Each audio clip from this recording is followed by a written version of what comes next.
Hello guys. हम पिछले class में हमने अगर याद हो तो चैप्टर नंबर 2 के हमने 200 को इंपॉर्टेंट क्वेश्चन की सीरीज शुरू करी थी। पिछले क्लास में हमने चैप्टर नंबर 2 के इंपॉर्टेंट क्वेश्चंस करा दिए थे। अब हम चैप्टर नंबर 3 शुरू करने वाले हैं। चैप्टर नंबर 3 का नाम है linear equation of two variables. ठीक है, आप इस वीडियो को तभी देखें जब आपने एक बार कम से कम पूरी बुक को ढंग से कर रखा होता हो। ठीक है, क्वेश्चन नंबर 16 देखते हैं। क्वेश्चन नंबर 15 हमने चैप्टर नंबर 2 तक करा रखे थे। क्वेश्चन नंबर 16 एक बार पढ़ते हैं। क्वेश्चन नंबर 16 कहता है फॉर व्हाट वैल्यू ऑफ के की क्या वैल्यू होगी the pair of equation 4x minus 3y is equal to 9 2x plus ky is equal to 11 has no solution. भैया इसके कोई सॉल्यूशन नहीं है। अगर आपको याद हो तो लीनियर इक्वेशन का स्टैंडर्ड इक्वेशन क्या होती थी भैया, ax प्लस में by इक्वल टू में c, या तो आप c को दूसरी साइड ले आइए तो प्लस का c इक्वल टू 0 हो जाएगा। ठीक है, यानी कहने का मतलब ये है कि या तो दोनों ही c को आप इक्वल टू में लेइए तब भी कोई दिक्कत नहीं है, जैसे साइन लगे वैसे कैसे साइन लगा दीजिएगा। अगर मान लीजिए कि इधर ये माइनस का 9 होता तो हमें क्या करना पड़ता, इस c को भी इधर लाना पड़ता, यानी कि 11 को भी इधर लाना पड़ता। क्लियर है। दूसरी बात, क्वेश्चन क्या कह रहा है, हैज नो सॉल्यूशन। अगर आपको याद हो तो भैया 3 कंडीशन होती है। पहली कंडीशन होती है a1 a2 not equal to b1 b2। इसका मतलब होता है भैया यूनिक सॉल्यूशन। यूनिक सॉल्यूशन मतलब होता है कि भैया जब हम दोनों ही इक्वेशन को ग्राफ पे रिप्रेजेंट करेंगे तो वहां पर एक पॉइंट पर वो इंटरसेक्ट हो जाएगी तो हमारे कितने सॉल्यूशन निकलेंगे भैया, यूनिक सॉल्यूशन, यानी कि इकलौता सॉल्यूशन निकलेगा, यानी ओनली वन सॉल्यूशन निकलेंगे। दूसरी कंडीशन ये होती है a1 a2 b1 b2 c1 c2। भैया इसको बोलते हैं इनफिनाइट सॉल्यूशन। कैसे ग्राफ बनता है भैया, अगर हमने इसका ग्राफ फॉर एग्जांपल देखिए, हमने एक ग्राफ बनाया, एक इक्वेशन इसका ग्राफ बनाया, अगर हम दूसरी इक्वेशन का ग्राफ बना रहे तो वो उस इक्वेशन का ग्राफ इसी इक्वेशन के ग्राफ के बिल्कुल सेम टू सेम ऊपर बनेगा। इसे हम क्या बोलते हैं भैया, को इंसिडेंट लाइन भी कहते हैं। और तीसरी कंडीशन होती है a1 a2 b1 b2 not equal to c1 c2। इसको बोलते हैं नो सॉल्यूशन। यानी भैया जब मैं इसका ग्राफ बनाऊंगा तो एक ग्राफ तो ऐसे बन जाएगा और दूसरा ग्राफ बिल्कुल सेम टू सेम इसका पैरेलल बन जाएगा। यानी कहने का मतलब यहां पर ये है कि भैया यहां पर x और y की कोई भी वैल्यू नहीं रहेगी। तो क्वेश्चन हमें क्या कह रहा है, क्वेश्चन हमें कह रहा है कि आपको k की वैल्यू निकालनी है और क्वेश्चन ने कंडीशन क्या कहते देखिए कि इसके कोई भी सॉल्यूशन नहीं है। ठीक है, अगर मैं इसको कंपेयर करता हूं तो यहां से a1 कितना आ जाएगा, a1 आ गया 4, b1 आपका आ गया माइनस का 3 और c1 आपका आ गया 9। यहां से देखो तो भैया a2 आ गया आपका 2, b2 आपका आ गया k और आपका c2 आ गया 11। आपकी कौन सी कंडीशन है भैया, नो सॉल्यूशन। तो नो सॉल्यूशन की कंडीशन होती है a1 a2 b1 b2 not equal to c1 c2। तो a1 की वैल्यू क्या है भैया, a1 की वैल्यू 4 है, a2 की वैल्यू 2 है, इक्वल टू में -3 अपॉन में k। मैं इसको नहीं लिख रहा हूं क्योंकि यहां पर नॉट इक्वल टू का साइन है। हमें क्या करना है, एक्चुअल में k की वैल्यू निकालनी है।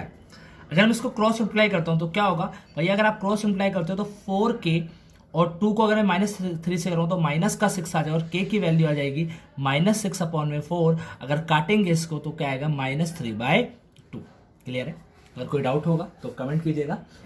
क्वेश्चन नंबर 17 की ओर बढ़ते हैं। क्वेश्चन नंबर 17 क्या कहता है, क्वेश्चन नंबर 17 कहता है for what value of P and Q की क्या वैल्यू रहेगी will the following pair of linear equation has infinite solution, infinite many solution. ठीक है, हमें इक्वेशन, अगर हमने क्वेश्चन में गिवन दे रखा है कि भैया इनफिनाइट मैनी सॉल्यूशन, अगर आपको याद हो तो इनफिनाइट और मैनी सॉल्यूशन की क्या कंडीशन थी भैया, a1 अपॉन में 2 is equal to b1 upon में b2 is equal to c1 upon में c2, ये वाली कंडीशन थी। तो अगर मैं यहां से देखूं तो a1 की वैल्यू क्या आ जाएगी, a1 की वैल्यू 4 आ जाएगी, b1 की वैल्यू 5 आ जाएगी और c1 की वैल्यू आपकी 2 आ जाएगी। इसी तरीके से a2 की वैल्यू आ जाएगी 2p प्लस में 7q, b2 की वैल्यू आ जाएगी p प्लस में 8q और c2 की वैल्यू आपकी आ जाएगी 2q माइनस p प्लस में 1। क्लियर है। हमें क्वेश्चन में इनफाइनाइट मैनी सॉल्यूशन दे रखे हैं तो हम क्या लिख सकते हैं, a1 अपॉन में a2 is equal to b1 upon में b2 is equal to c1 upon में c2। तो a1 कितना दे रखा है आपका 4 दे रखा है, 4 अपॉन में a2 कितना दे रखा है 2p प्लस में 7q is equal to b1 कितना दे रखा है 5 दे रखा है, b2 आपका दे रखा है p प्लस में 8q is equal to c1 आपका दे रखा है 2 और c2 दे रखा है आपका 2q माइनस p प्लस में 1। क्लियर है। तो मैं चाहूं तो इसको और इसको इक्वल रख सकता हूं और सिमिलरली इसको और इसको भी इक्वल रखा जा सकता है। ठीक है, तो मुझे क्या करना है, पी और क्यू की इक्वेशन निकालनी है। तो सबसे पहले मैं इसको और इसको इक्वल रखने की सोच रहा हूँ। ठीक है, तो क्वेश्चन को मैंने 2 हिस्सों में बांट लिया। पहले में क्या करने वाला हूँ, 4 अपॉन में 2p प्लस में 7q इज इक्वल टू करने वाला हूँ 5 अपॉन में P प्लस में 8Q के। क्लियर है? तो यहाँ से क्या होगा, क्रॉस मल्टीप्लाई हो जाएगा। अगर मैं 4 किस से मल्टीप्लाई करूँगा क्या आएगा, 4P प्लस में 4 को अगर 8 से करूँगा क्या आएगा, 32Q। इसी तरीके से 5 को 2 से करूँगा तो क्या आएगा, 10P, और 5 को 7 से करूँगा तो क्या आएगा, 35Q। क्लियर है? अब हम क्या करने वाले, P वालों को एक साइड और Q वालों को एक साइड करने वाले। ठीक है, तो देखिएगा एक बार, 4P एज इट इज, मैं P वाले को उठा के ले आऊँ तो क्या हो जाएगा, माइनस का 10P हो जाएगा, प्लस का 32Q इधर ही है। अगर मैं इसको उठा के ले आऊँ क्या होगा, माइनस का 35Q हो जाएगा, और इक्वल टू में क्या बचेगा आपका, 0 बचेगा। 4P में से 10P गया, क्या बचा आपका, माइनस का 6P बचा। 32Q में से माइनस का 35Q गया तो क्या बचा, माइनस का 3Q बचा, इक्वल टू 0। क्लियर है? अच्छा, इन दोनों में ही कुछ कॉमन दिखाई दे रहा होगा आपको। यहाँ से आप क्या कॉमन निकाल सकते हो भैया, यहाँ से आप माइनस का 3 कॉमन निकाल सकते हो। अगर मैं माइनस का 3 कॉमन निकालता हूँ तो यहाँ पर क्या बचेगा, 2P बचेगा प्लस का। अगर मैंने माइनस का 3 कॉमन निकाला तो यहाँ पर क्या बचेगा, प्लस का Q इज इक्वल टू 0। तो 2P प्लस में Q, अगर मैं -3 को उधर लेके जाऊंगा तो क्या हो जाएगा, 0/-3। लेकिन अगर 0 के साथ कुछ भी हो तो आंसर क्या आता है, 0 ही आता है। तो ये हमारी क्या आ गई, इक्वेशन नंबर 1। यहाँ से मेरी P और Q की वैल्यू नहीं निकली है। क्लियर है? तो हम कोशिश करते हैं कि भैया एक और तरीका भी हो सकता है कि मैं इन दोनों इक्वेशन को भी इक्वल रख सकता हूँ। दोनों इक्वेशन क्या थी भैया, थी 5/P प्लस में 8Q is equal to 2/2Q minus P plus पे 1। क्रॉस मल्टीप्लाई करते हैं भैया, इसके अगर हम क्रॉस मल्टीप्लाई करूँ क्या आएगा, 5 2 जा 10Q। 5 को अगर मैं P से करूँगा क्या आएगा, माइनस का 5P, और 5 की 1 से करूँगा तो क्या आएगा, प्लस का 5 आ जाएगा। क्लियर है? अगर मैं 2 किस से करूँगा तो क्या आएगा, 2P आ जाएगा, और 2 की 8 से करूँगा क्या आएगा, 16Q आ जाएगा। क्लियर है? फिर से वही चीज़ करने वाला हूँ मैं, P वालों को एक साइड और Q वालों को एक साइड। ठीक है, तो माइनस का 5P ऑलरेडी यहाँ पर था, मैं 2P को उठा के ले आया तो क्या हो गया, माइनस का हो गया। ऑलरेडी प्लस का 10Q इधर था, मैं 16Q को उठा के इधर ले आया तो क्या हो गया, माइनस का 16Q हो गया, और प्लस का 5 as it is equal to में क्या बचा आपका, 0 बच गया। क्लियर है? यहां से अगर मैं देखूं, माइनस का 5 और माइनस का 2 क्या हो जाएगा, माइनस का 7P हो जाएगा। सिमिलरली 10Q में से माइनस का 16Q जाएगा तो क्या बचेगा, माइनस का 6Q बचेगा, और प्लस में 5 इक्वल टू 0। क्लियर है? तो यहां से भी इक्वेशन नहीं निकल रही है, तो यहां से मैं क्या कर सकता हूं भैया, ऐसा कर सकते हो आप, यहां से P की वैल्यू निकाल कर या फिर यहां से Q की वैल्यू निकाल कर एज इट इज दूसरी इक्वेशन में पुट कर सकते हो। आपकी क्या निकल के आ जाएगी, P और Q की किसी भी एक की वैल्यू निकल के आ जाएगी। तो यहां से मुझे Q की वैल्यू निकालना थोड़ा आसान लग रहा है। अगर मैं Q की वैल्यू निकालता हूं क्या होगा, माइनस का 2P आ जाएगा।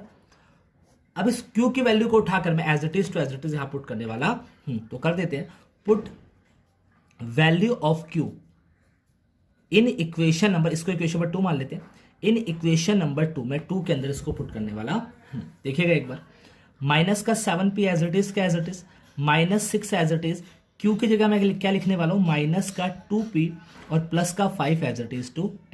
ये क्या हो जाएगा, माइनस का 7P हो जाएगा। जैसे ही मैं इससे अप्लाई करूंगा तो क्या आएगा, माइनस माइनस क्या हो जाएंगे, प्लस, तो क्या होगा 18P प्लस का 5 as it is equal to 0।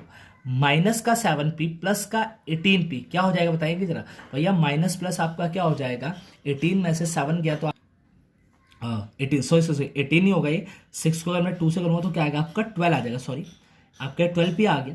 अगर 12 में से 7 गया तो आपका क्या बचेगा भैया, आपका बचेगा प्लस का 5P plus 5 equal to 0। 5P as it is, अगर 5 को तो लेके जाऊंगा तो क्या होगा, माइनस का 5 हो जाएगा, और P की वैल्यू आपकी आ गई -5/5 इज इक्वल टू -1। क्लियर है? अगर आपकी P की वैल्यू -1 आ गई तो आप क्या करेंगे, इस वैल्यू को उठाकर एज इट इज यहाँ पुट कर देंगे, तो आपकी Q की वैल्यू क्या आ जाएगी भैया, Q की वैल्यू आएगी -2 -1, तो Q की वैल्यू आपकी आ गई +K2। कोई दिक्कत यहाँ तक? अगर कोई डाउट होगा तो बताइएगा। क्वेश्चन नंबर 18 शुरू करते हैं। क्वेश्चन नंबर 18 क्या कहता है, इन द फिगर, हमें फिगर दे रखी है ABCDE। ABCD फिगर एक पेंटागन दे रखा है, और BE जो है पैरेलल है किसके, CD के। इसी तरीके से जो BC है वो पैरेलल है ED के, तो और साथ के साथ जो BC है वो परपेंडिकुलर बना रहा है CD के ऊपर। क्लियर है? तो हम कह सकते हैं कि भैया ये चीज इसके पैरेलल है, ये चीज इसके पैरेलल है, और यहाँ पर 90 डिग्री का एंगल बना रहा है, तो जो ये फिगर है वो आपकी क्या बन जाएगी भैया, एक रेक्टेंगल बन जाएगी। तो मैं कह सकता हूँ मैं कह सकता हूँ BCDE इज अ रेक्टेंगल। ये आपका एक क्या हो जाएगा, रेक्टेंगल हो जाएगा। क्लियर है? कोई दिक्कत यहाँ तक? अच्छा, क्वेश्चन है आगे पढ़ने में क्या पता चल रहा है, क्वेश्चन ने आपको पैरामीटर दे रखा है किसका, AB BC CD DE, यानी आप पढ़िएगा एक बार, ABCDE इसका हमें इसका पैरामीटर दे रखा है। क्लियर है यहां तक? तो अगर मैं पैरामीटर का अगर मैं लिखना चाहूँ तो लिख सकता हूँ पैरामीटर इक्वल टू में 21 सेंटीमीटर। अच्छा, पैरामीटर में क्या करूंगा मैं, ए बी प्लस में बी सी प्लस में सी डी प्लस में डी ई और प्लस में A E is equal to 21 centimetre. आप गलती से भी इसको ऐड मत कर दीजिएगा, क्योंकि क्वेश्चन ने आपको क्लियरली बता रखा है कि आपको A B C D E इसका पैरामीटर दे रखा है, ना कि इसका पैरामीटर दे रखा है। क्लियर है यहां तक? अच्छा, ए बी कितना है बताइएगा? ए बी है आपका 3, बी सी कितना है आपका x minus Y, C D कितना है आपका x प्लस वाई और डी ई कितना है आपका, भैया डी ई जो है ना वो बी सी के इक्वल है, क्योंकि अपोजिट अभी क्वेश्चन में हमें गिवन था कि ये रेक्टेंगल बन जाएगा, रेक्टेंगल के अपोजिट साइड से इक्वल होते, तो मैं कह सकता हूं कि जो डी ई रहा होगा वो भी क्या रहा होगा, x माइनस वाई। ए ई कितना दे रखा है आपको? ए आपको 3 दे रखा है 21 सेंटीमीटर। अच्छा, मैं रीजन लिख देता हूं कि भैया जो आपका बी सी रहा होगा वो बराबर रहा होगा किसके, डी ई के, इसीलिए यहां पर डी ई की जगह क्या लिखा है मैंने, x माइनस वाई लिखा है। 3 और 3 क्या हो जाएगा, 6 हो जाएगा, प्लस का x और प्लस का x, तो क्या हो जाएगा बताओगे भैया, हो जाएगा 3x माइनस का y प्लस का y कैंसिल आउट हो जाएगा, यहां पर क्या बचेगा, सिर्फ माइनस का y बचेगा equal to 21। 3x minus Y, अगर मैं 6 को उधर लेके जाऊंगा तो क्या होगा 21 माइनस 6, तो 3x minus Y is equal to क्या आ गया, 15 आ गया, और ये क्या आ गया आपकी इक्वेशन नंबर 1। क्लियर है? अगर किसी भी तरीके से मुझे इक्वेशन नंबर 1 तो निकल के आ गई, किसी तरीके से इक्वेशन नंबर 2 निकल के आ जाए तो ये क्वेश्चन मेरा खत्म हो जाएगा, क्योंकि मैं दोनों में एलिमिनेशन, सब्स्टिट्यूशन फिर ऐड किसी भी तरीके से मैं एक्स और वाई की वैल्यू निकाल सकता हूं। ठीक है, तो अगर आप फिगर पे ध्यान दीजिए तो फिगर में आपको क्या दे रखा है, सी डी इक्वल दिखा रखा है बी सी के, और सी डी को हमने क्या लिख रखा है, एक्स प्लस वाई क्वेश्चन में गिवन है, और भैया बीई कितना है, 5 है, तो मैं लिख सकता हूं कि क्वेश्चन में गिवन दे रखा है, गिवन क्या दे रखा है कि सी डी जो है वो बराबर किसके है, बीई के, और सी डी की वैल्यू क्वेश्चन में दे रखी है एक्स प्लस वाई और बीई की वैल्यू दे रखी है 5, तो ये हमारी क्या निकल के आ गई, इक्वेशन नंबर 1 निकल के आ गई। क्लियर है? अगर मैं चाहूं तो इन दोनों इक्वेशन में एलिमिनेशन, सब्स्टिट्यूशन और भी कई सारे तरीके हम यूज करके यहाँ पर एक्स और वाई की वैल्यू निकाल सकते हो। ठीक है, यहाँ पर माइनस का वाई है और यहाँ पर प्लस का वाई, तो सबसे आसान तरीका क्या है कि अगर मैं दोनों ही इक्वेशन को ऐड कर दूं, एडिंग इक्वेशन 1 एंड 2, दोनों ही इक्वेशन को ऐड कर दे तो देखो क्या होगा, 3x minus Y is equal to 15, x plus Y is equal to 5। मैं ऐड कर रहा हूं तो 3x और x क्या होगा भैया, हो जाएगा 4x, y से y कट गया, 15 और 5 क्या हो जाएगा, 20 हो जाएगा, तो x की वैल्यू आएगी 20 डिवाइड बाय 4, तो x आपका आ गया 5। अगर मैं x की वैल्यू उठाकर किसी भी इक्वेशन में पुट कर दूं, put value of x in equation number first में पुट कर लेता हूं। फर्स्ट इक्वेशन क्या है, 3x minus Y is equal to 15, 3 का 3x क्या पुट करेंगे, 5 पुट करेंगे, minus Y is equal to 15, तो 15 माइनस 15 इज इक्वल टू 15, तो क्या होगा, माइनस का 15 माइनस 15 क्या हो जाएगा भैया, y की वैल्यू आपकी क्या आ जाएगी, 0 आ जाएगी। क्लियर है? क्वेश्चन हमें x और y की वैल्यू ही निकालने को कह रखी थी। ठीक है, क्वेश्चन नंबर 19 की ओर बढ़ते हैं। क्वेश्चन नंबर 19 क्या कहता है, क्वेश्चन नंबर 19 कहता है 10 अपॉन में x plus y plus 2 upon में x minus Y is equal to 4। फिर दूसरा कहता है 15 अपॉन में x plus y minus 5 upon में x minus y equal to -2। और आपको क्या करना है, आपको x और y की वैल्यू निकालनी है। वैसे इसको करने के 2 तरीके हो सकते हैं। पहला मैं एक तरीका आपको सिखाता हूँ। अगर हम कुछ करना चाहें यहाँ पर तो भैया क्या कर सकते हैं कि हम दोनों ही इक्वेशन को सेम बना सकते हैं। सेम कैसे, जरा बताइएगा भैया। अगर मैं इस इक्वेशन को अगर मैं -5 से मल्टीप्लाई कर दूं और इस इक्वेशन को अगर मैं 2 से मल्टीप्लाई कर दूं तो देखो क्या होगा भैया, जैसे आपने -5 से मल्टीप्लाई करा तो क्या हो जाएगा, माइनस का 50 अपॉन में x प्लस वाई हो गया।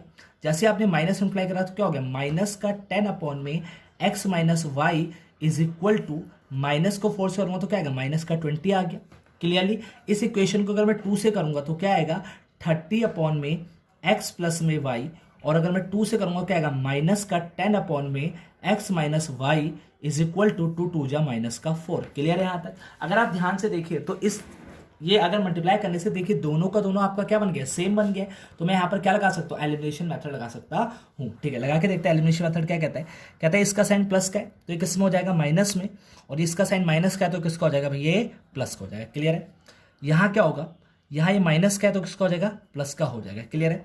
तो माइनस का 50 माइनस का 30 क्या होगा भैया, माइनस का 80 अपॉन में x प्लस में y। क्लियर है?